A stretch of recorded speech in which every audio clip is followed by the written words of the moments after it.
What's up, everybody? It's your boy, Brandon Blakney, a.k.a. Brandon Lee TV. Got my guy, Coach Will Price, here with me today. Coach, appreciate you joining me, man. How you living? I'm good. I appreciate you having me. Just going day by day, man. Waiting for hopefully these phases. Phase 2 comes in, and we get phase 3, and we can get back to playing some ball, man.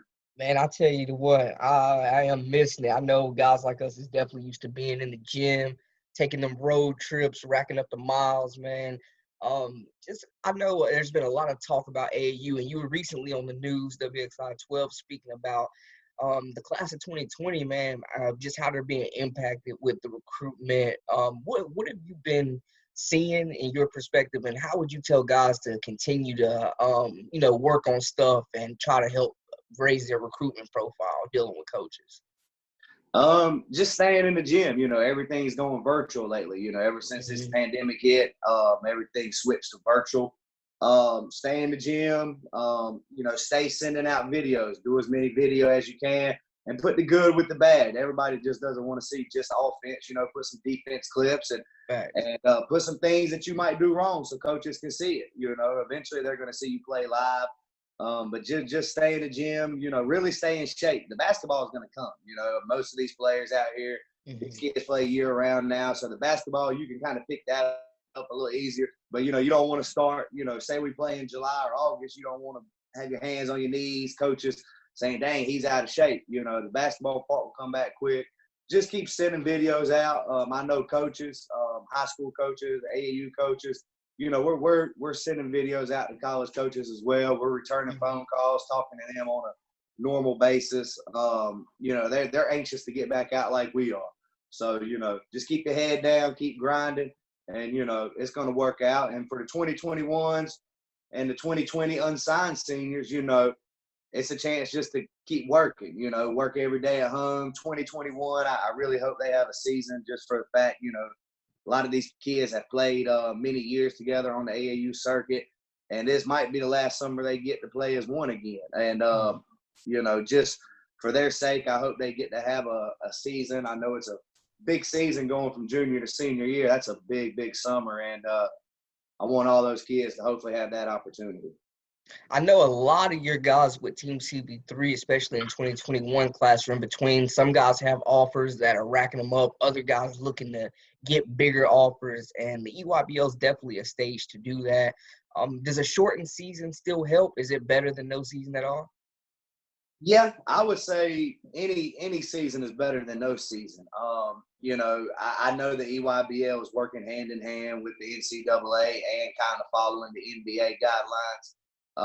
Nike plays a part, big part in college basketball and the NBA, and we're blessed to be on the EYBL. And, if we have a season, hopefully the recruitment can happen where college coaches can come live. You hear things, or, they're saying the whole month of July might be live, or the whole month of August might be live. And, every weekend it'll be a live weekend. And, I just think the kids need opportunity. Some of these kids fly under the radar. And, like you said, most of the kids on our CP3 team, 2021, they do have offers, very good offers. Some of them have committed, like Dontrez Styles committing Carolina.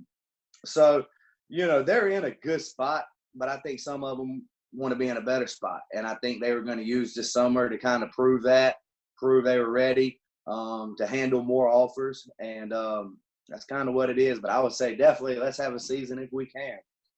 I know everybody's been talking, and I definitely need to see it, especially that Hoop State battle. You guys being the only EYBL now in the Hoop State, how do you think that sets you guys apart? I know it's been a lot of Twitter talk, and everybody, not everybody, but a lot of people assume that, the EYBL is the toughest division. You guys only circuit team in the EYBL, only Nike team in North Carolina. What sets you guys apart bringing in this talent, and what do you have to say in respects to people that might think y'all don't develop talent, even though I know you guys have had some of those kids since they were youngins, but there's that perspective that I've even heard too. Yeah, I think, being the only EYBL team in North Carolina definitely has helped us this year. The last couple of years we've had Team United, or really since the beginning, Team United has been right there. And I think they have maybe their 15 to 16s might be EYBL. I know their 17s aren't. So that's really helped our 17s recruitment-wise. We were we did get Marquise Bradley. We got Jaden Bradley. We had, Bobby, Quervion, Dontrez.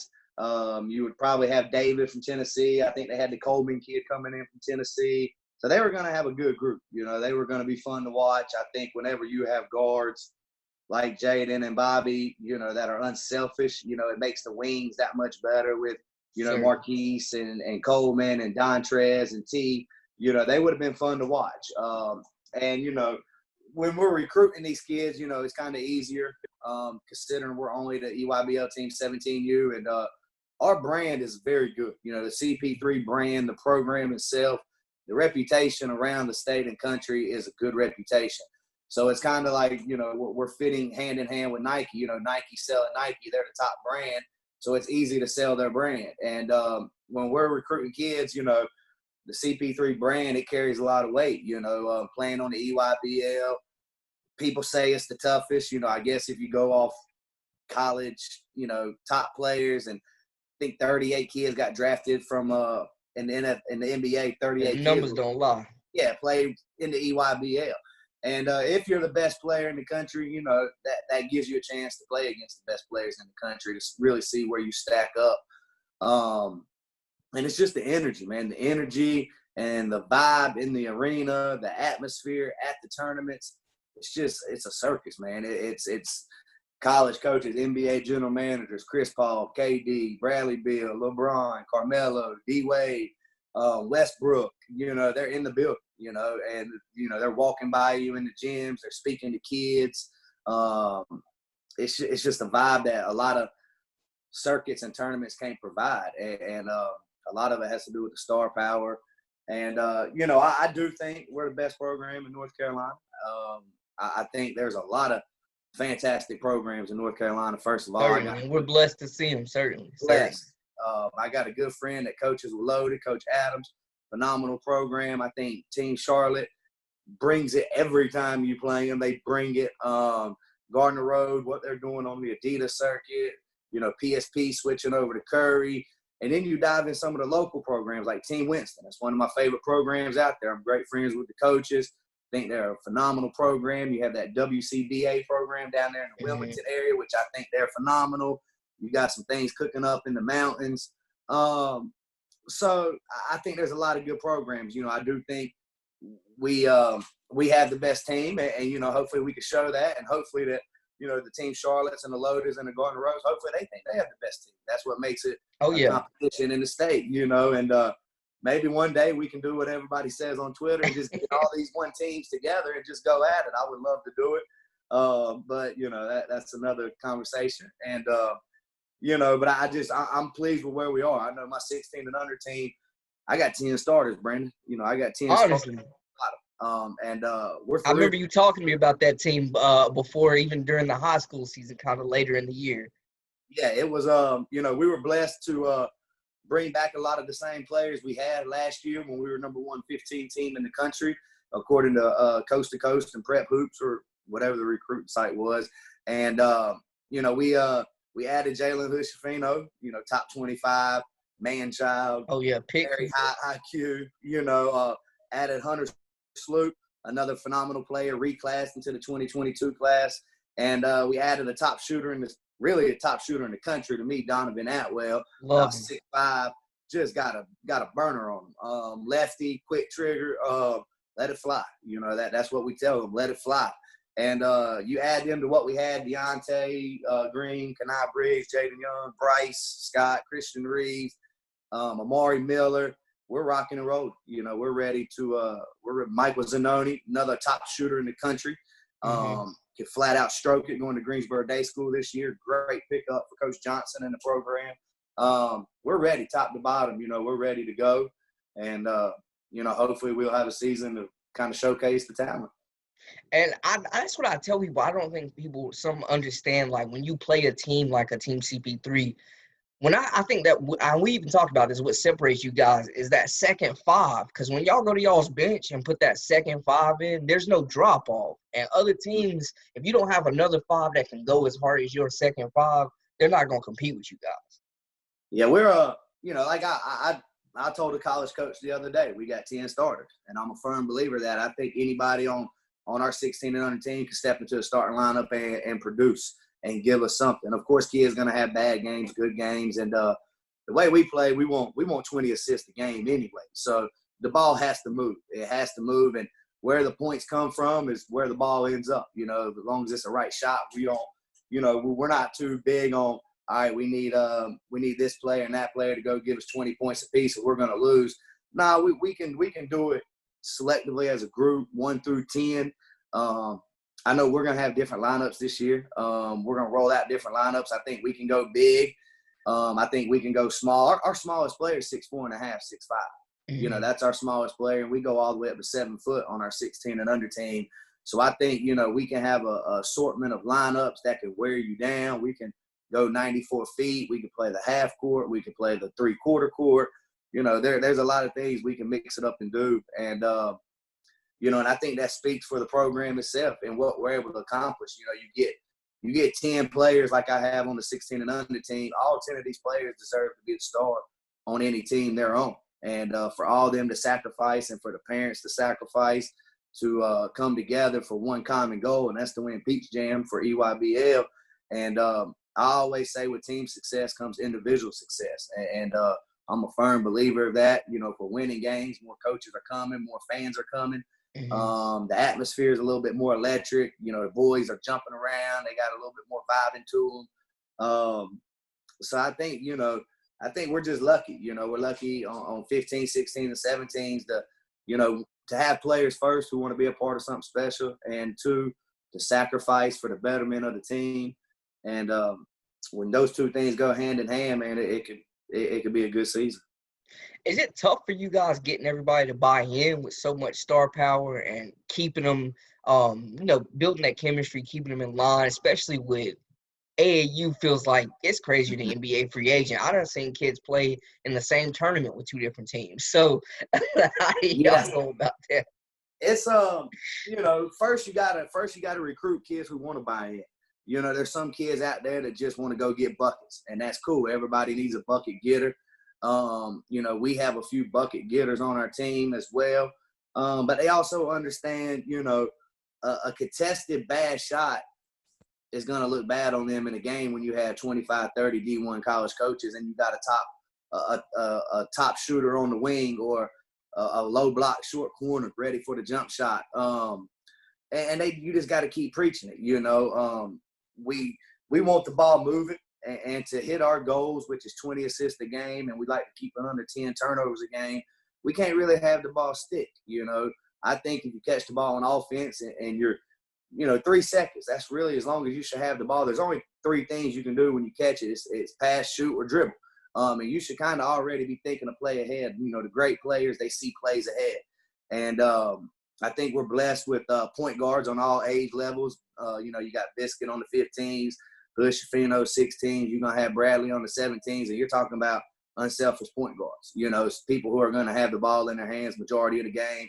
And they just make plays. And I think when your top players make plays for others, I think it's it's just contagious. You know, everybody else sees the plays. And, again, our guys are lucky to have all offers. Most of our guys have offers already, and they understand the bigger picture. You know, they all want to win Peach Jam. We want to eat peaches, you know, at the end of August or September, whenever it's going to be. And, you know, but I think it starts with recruiting. You know, you got to recruit the right players to fit your system, you know, and I think that's kind of where it starts. You know, I commend kids, you know, for doing what they want to do on their own. You know, if you want to be a bucket getter, be a bucket getter at the highest level, you know, but you got to get stops on defense. You got to make the right read on offense. And that's that. But it starts with recruiting the right players, Brandon. You got to recruit the right players to fit your system, high character kids. And you got to look into the parents nowadays. You know, the parents they got a big role in their kids' lives. You know, a lot of them fork out a lot of money, and I get it. You know, I understand you want what's best for your kid, but sometimes the individual stuff you want best for your kid is not best for the team. And there it goes back to team success will gain you individual success. Nobody wants to watch a team lose 25 games a summer, go 0-25. Nobody's gonna watch that. So you just got to buy in. The coaches got to relate to the kids, and the kids got to relate to the coaches. And, you give the kids the freedom. You tell them, look, you have the freedom to play basketball. Just play it the right way. There's a right way to play basketball, and that's sharing the ball. You're moving, you're cutting, you're talking. You're playing as one. And, I've been a part of some teams that's done that to the highest level with Southwest Guilford when we had the Twins for 2 years. Then we had Cameron Langley, one of the truest point guards in the country, the whole country. Led the NCAA in assists this year, so no cap.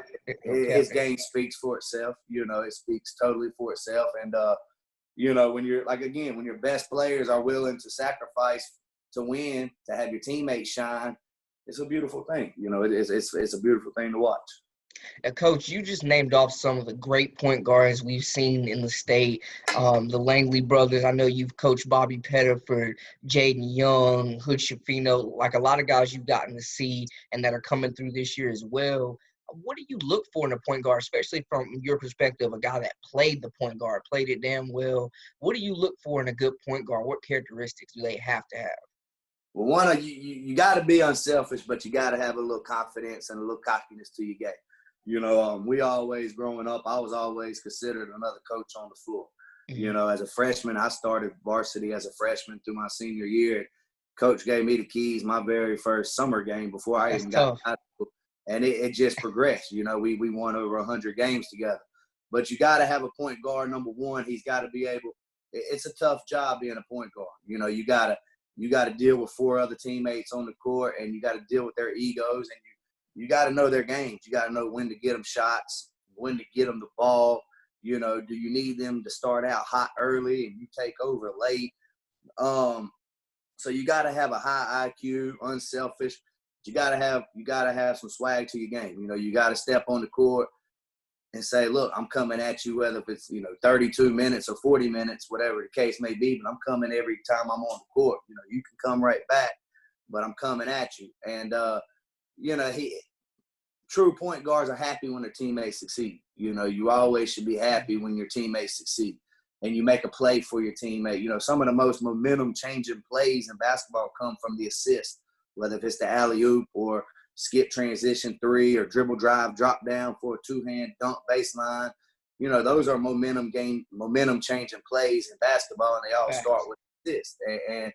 And I like point guards who can shoot it. I like point guards who can pass it and dribble it. I want you to be a complete player.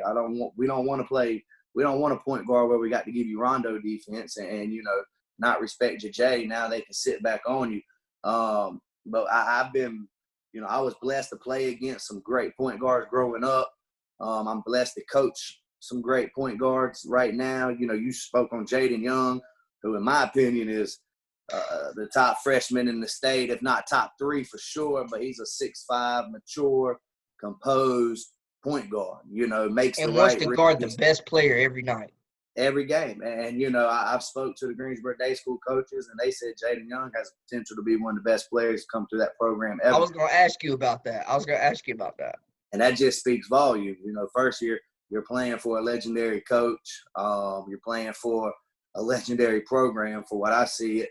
And the players who have came through there, they've got some phenomenal kids that have came through that school. And just to say that if you keep improving and you keep working at your game, that you can be better than all of them, that's just a testament to Jaden, to his family, to his parents, because he's a humble kid. He works hard for what he does, and I'm expecting him to have a good year at Greensboro Day School, just like I expect all our kids to have a good year. So, I'm excited to see what Kenai Briggs does at A.L. Brown this year. Just a man body down. Yeah, he's just a man child, and he's expanded his game. I told him this year I was gonna let him run some point guard at times and run him at the 2, and told him I might use him at the 3 and the 4 just because I know he can handle the strength. The kid's a man child. He's strong, he's physical, he's quick, he can get to his spots. I don't know another 2022 kid that can get to the paint as well as he does. And he's been doing it for years. And he's starting. Every year he's making better reads every year. Every year he's starting to realize, all right, look, I can get to the paint 9 times out of 10. Now, I get there, there's 3 guys there. I got Zanoni, I got Young, I got Atwell on the wings, Hunter Sloop on the wing. Let me kick it. You know, that's a wide open shot. And as a coach, you always want wide open shots. And, you know, but I think we're going to be really good. You know, I like top to bottom. Our team is going to be very solid this year, and excited to what hopefully the summer will hold for us in July, September, and July, August, and September. So. I know just that you had mentioned some guys that you said that you had played against some really tough point guards. I wanted to dive into that a little bit. Some of the guards that you saw when you were coming up and playing, who were some of the names that stick out, some of the guys that was really giving you a tough time? Well, first, Chris Paul. You know, I grew up playing. We were the same age group. You know, you can watch it now. He's a competitor. So Chris was always a good matchup. You got Whit Hokenfay out of Winston. That's my guy. Underground. Super tough. He's one of the only kids that I know in high school that used to give Raymond Felton fits. You know, I saw him play Felton a couple times. And, you know, I played against Drew Williamson. That's the coach at Virginia State. Went to Burlington Cummins. Super tough guard. Played against T.J. Bannister. Played against Raymond Felton, Justin Gray. People don't remember Raymond Felton had that bounce back in the day. They get confused with OKC Thunder. Man, he was jump balling for their high school. He was their center, bringing the ball up the court, scoring 40 a game. Unbelievable talent. Then you know J.J. Redick, J.R. Reynolds. JR from Virginia. JR, I remember that. That was my guy. See, him and JJ played on the same team growing up. When we were 12 and under or 13 and under in Beckley, West Virginia. I had KJ Garland, which is another. He went to Asheville and was at Greensboro Day School. Nobody really talks about KJ, but he was one of the top guards in the state from 99 to 2003. Just a bad boy. And, you know, we had Cameron Bitterman on that team who went to NC State. But the Roanoke Jaguars had J.J. Redick and J.R. Reynolds. And, you know, we started playing them at 12. It was 12 and under. We played them. We beat them. And the next time I saw J.J. was actually in High Point, North Carolina, and he was like 6'4", 6'5", at High Point Central pulling up from half court. And I was a Nike All-American in high school, my sophomore, junior, and senior year. So I was invited to IUPUI University, played against, you know, Maurice Stoudemire, Shavlet Randolphs, Carmelos, Rashad McCann. You name them, they were kind of there. It was ABCD, and then it was Nike All-American. Those were the two camps back in the time. And I went to 5-star camp, played outside, Howard Garfinkel. LeBron, Lenny Cooke was there. You know, he was the next. Lenny Cooke was I was about to say that was supposed to be the dude. Yeah. He was the next one coming out. And, you know, then you had, you know, Stephen Rush played at A&T. Dude had like a 40-inch vertical and a stroke. You couldn't really – it was kind of pick your poison. Do you get up on them or do you sag off of them? So I played against some really good guards in North Carolina, across the country growing up. Back then you didn't have YouTube and you didn't have Twitter, social media. So some of the names kind of slipped my mind as I got older. But, you know, I held my own, Brandon. I held my own for the most part. You know, I heard the stories, man. I know you was a bad boy back then. Yeah, I held my own, and I was proud of it. You know, fortunately, I had 4 torn ACLs. Got kind of burnt out on basketball. That was all I did growing up. And I got to a point where I just didn't want to do no more rehab. Didn't feel like sitting out another 9 to 10 months every time I tore my ACL. So after 4 of them, I got out, got into real estate, got into coaching, and, you know, started out with the High Point Hornets, which went to the High Point Havoc. Love that team, Brandon. I freaking love that team. We shot 40-some threes a game, but we shot them at a high clip. And, man, it was a fun team to coach, and got a chance at Southwest Guilford, and then got a chance with CP, and, you know, that's where I'm at now. And, you know, lucky to be a part of all the programs that I have been a part of. They're all good programs, and all I do is try to represent them in the best way. Now, I am a confidence coach. I have a lot of confidence as a coach, and I believe in my boys. So, therefore, I have no problem telling people I feel like we're the best team in the state. And, you know, and hopefully every coach would feel like that. Like I said earlier, you should feel like that as a coach, and, you know, just love it, Brandon.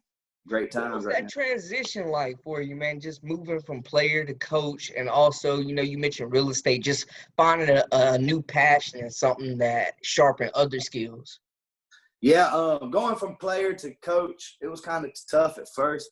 Um, Luckily, I had 3 torn ACLs in college, and I came back off all 3 of them with no problems. It was just a very demanding, long process, but I Mm-hmm. came back. So when I got done playing basketball, I got into coaching. It was still somewhat fun because I could actually play. My knee was good, and I was out there giving the boys the work, and it felt good. And and at first I had to learn what I wanted to do as a coach. I don't have a set system I like to run. I make very good adjustments in game situations. We can run with you all game. We can beat you in the half court set. It just depends on where the mismatches come from. And growing up, coaches always told me I had a good IQ, and I could always see the play ahead, and sometimes 2 plays ahead. And I just took that knowledge and put it into coaching, and figured out what worked for me as a coach. And that's just sharing the ball. It's not a no secret or something, anything of that nature. It's just sharing the ball and moving. And it was tough. And then, getting into real estate, I've been blessed to be around real estate I'm 35 for 35 years. My dad's been in it for about 50 some years. Not saying that's what I wanted to do growing up. Those weren't my dreams. My dream was always probably NBA or Oh yeah, something of of course. nature. But that didn't happen. So then, get into real estate. Real estate fun. It's fun. It's challenging. You get to help people. You're selling dreams, just like you're trying to on a basketball court. You're trying to get these kids to reach their dreams. And it gives me the flexibility to where if I need to go out of town on the weekend or something, that I can, work from home, work on the road. Great people that work with me at the office. If I need to show a house while I'm out of town, they can show a house for me. So it all goes hand in hand. And my dad growing up, my dad coached baseball, basketball, football. There's a baseball stadium named after See, him. that's what I play. That's So, yeah. so it's always about the kids. Growing up, I had I've had so many kids come through my house and spend a night that were 10 years older than me growing up because my dad was helping them. He loved helping kids, and that's what I do, Brandon. I've never accepted a dollar to coach basketball, whether it's AAU, high school. Actually, high school, I told them to keep the money. I wanted to be a volunteer instead of Guilford County coach. Same thing with CP3. We don't get paid for this. We get perks. We go out of town. We get free gear. We eat good, and we're grateful for that. I can't see myself getting paid to teach something I love. And, I got that from my parents, and thankful for them. They raised me the right way, and I just love giving back to them, Brandon. It's something that a lot of people wish they had the opportunity to do, but they don't. And since I got the opportunity, I'm going to run with it. Facts. It's, Oh, yeah. it's really just a blessing finding that passion, man. When you feel like you don't got to get paid for it, that's when it's 100% Oh, yeah. genuine. Yeah, I know. We've been taking it. We was talking about the Last Dance documentary a little bit. I know you were one of the guys that got to see Jordan in his prime. I know, like for me, seeing it's crazy being 26. I didn't really get to see Jordan in his esque. We got the older guys. So just going back and seeing the competitor he was and how he really had dudes shook in the league is dope. Just seeing it from your perspective, do you think that they're painting it justice for the impact Jordan had on the league? And also, how do you think he would fare in today's NBA? I think Jordan's impact on the league was monstrous. It was massive, especially in an era where there wasn't social media and he wasn't able to make a impact really vocally, and kind of how some of the superstars now, they get to voice their opinions and they have so many followers where their opinion it actually matters. I did grow up in kind of the Jordan era. I think I was born in '84, so his first championship I was 7, so didn't really understand it. But as I got older, I started to watch it more. And actually I went to Achievements Unlimited basketball camp. It was actually held at Western Guilford High School In the 90s, it was Western Guilford and Greensboro Day School. They had buses to take you back and forth to each school. And Jordan's right-hand man, Fred Whitfield, who was part of the Charlotte Hornets now, he ran that camp. And Jordan used to come and actually play in those games. I know there was a clip going around on social media about him at Western Guilford. You know, I was there for that. You know, atmosphere would look crazy, man. Like, how was that being in that gym? Man, it was bananas. You had people not even at the camp coming to watch him play. And he brought all the players out. You know, he brought a lot of good players out. But long story short on that, you know, my dad donated to that camp and kind of fed the kids. You know, they reached out to local people and they would donate to feed the kids. So my dad formed a relationship with Fred Whitfield. Still to this day, they have a great relationship. So when I was growing up, they used to have these golf tournaments and kind of like little parties for the Achievements Unlimited camp. So I'm 9, 10, 11, 12 years old growing up. The whole time my dad's getting invited to go to these golf tournaments and go to these, you know, dinners and stuff where Michael Jordan was actually in attendance. So when I got 21, my dad said, "Will, I think you're finally ready to experience this." So it was at the it was actually at Noble's Restaurant in High Point, North Carolina, on a Tuesday night, and then on Wednesday night it was at Grandover, and Jordan was at both parties. So I actually got to kind of meet him firsthand, introduce myself to him, and phenomenal experience. But I think Jordan would dominate in today's game. You know, I think it would be the same result. You know, it would be anxious to see, you know, how the super teams and how these teams would stack up. Yeah. You know, if some of these guys were still in the league. But Jordan was a bucket getter. You know, he got buckets. I don't think nothing would change. You know, I do think there, you know, might be more athleticism in today's game. You know, you got, you know, 6'8", 6'9", 6'7", 2 guards, 3 guards now, which is kind of crazy, but it's how the game evolves. Mm-hmm. But nothing's going to change about his defense. You know, he strapped you up. He got buckets. He was a competitor.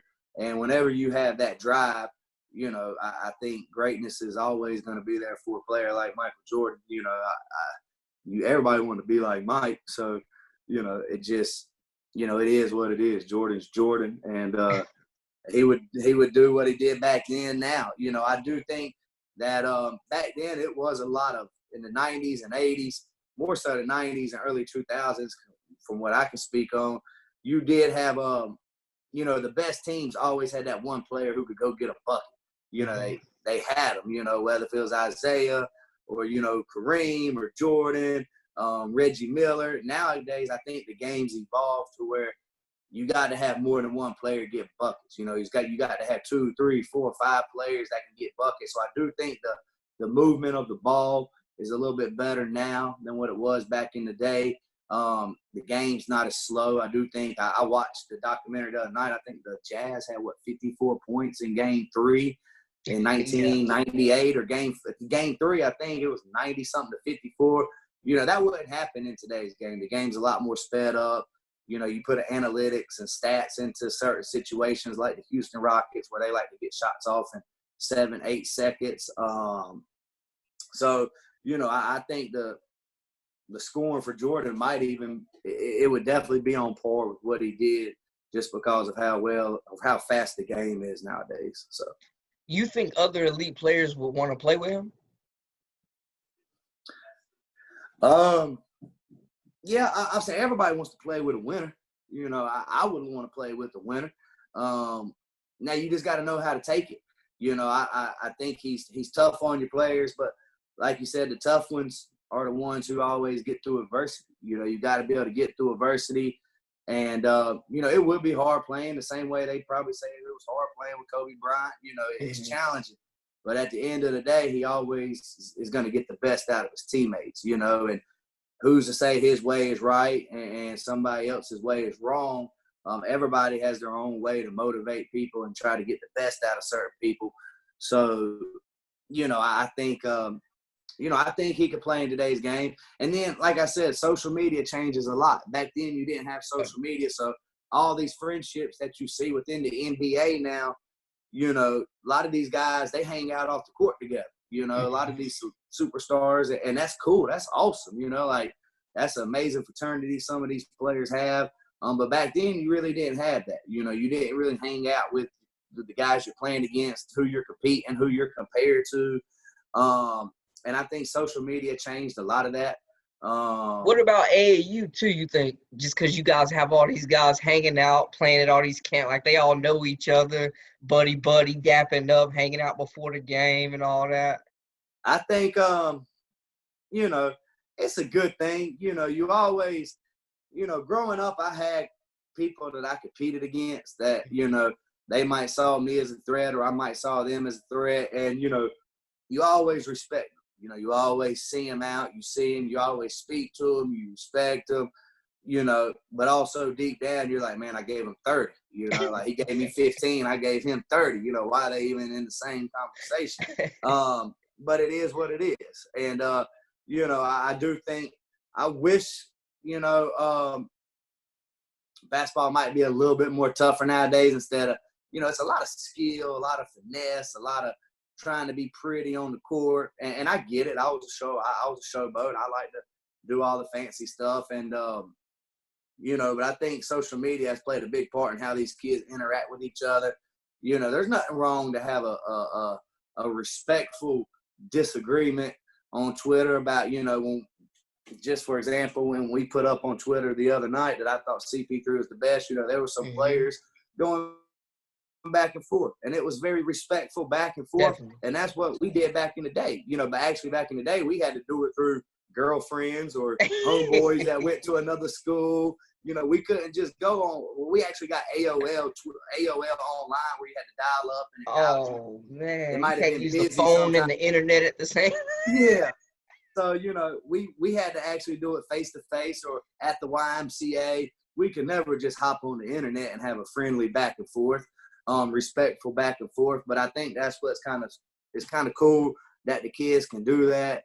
You know, they all respect each other, but all of them, you know, all of them feel like they're better, and they should. You know, you should never want to feel like somebody's better than you in anything you do. You should always want to be the best at that and always try to get yourself to the top. Coach, let them know where they can find you, man, on social media so they can keep up with you, follow you guys' journey as well. We have our 2022 Twitter page. It's CP3 2022. I have one, just Will Price. We have Facebook, Will Price. We have our Team CP3. And then we have Team CP3 2021 as well. You know, just go follow us. You know, if we get to have a season this year, it's going to be a show. You know, we're going to definitely make sure people are pay $15 for one day to get in. We're going to make sure that $15 is very well advertised, I guess, to pay that amount to come in and watch us play. Oh, it's going to be a show. It's going to be a show. You know, we're lucky. Like I said, we're lucky to have a team, and it's about the kids. You know, at this point, you know, I just want the kids to go out there and have fun and play. You know, just enjoy it. Let's not take this for granted again, because I know a lot of people are just praying that we can get back out on the court. Me as well. I know you're ready to get back. Whoever thought we'd be praying for 8 a.m. games? Whoever thought? I'm telling you, I hate 8 a.m. games, but darn it, I'd play at 7 a.m. if I had to tomorrow. And I would drive to Atlanta at 12 o'clock tonight to get there. But it's just, you know, we're gonna have a show. I think, like I said, we got 10 starters, and all 10 of them guys are ready to get on the court. The coaches are ready to go, and definitely come check us out this summer if we get to play. It's gonna be a fun time for sure. Hey, y'all definitely stay tuned. Give my guy a follow. Stay tuned with Team CP3. Hopefully coming up with a season this year. Lots of great talent year in and year out. Coach, appreciate you joining me, man. Giving me some of your time. And you guys stay safe. And I'll be sure to tag you and everything too, my guy. Hey, Brandon, I appreciate you having me on. I appreciate what you do for everybody around the state. You know, you a real one. I appreciate it. And there's not too many real ones out there, B. So you're in a class of its own, man. There's a few of y'all out there, man. But you do it for the kids, and I'm sure the kids appreciate it. The parents appreciate it. The coaches appreciate it, man. And we appreciate you, bro.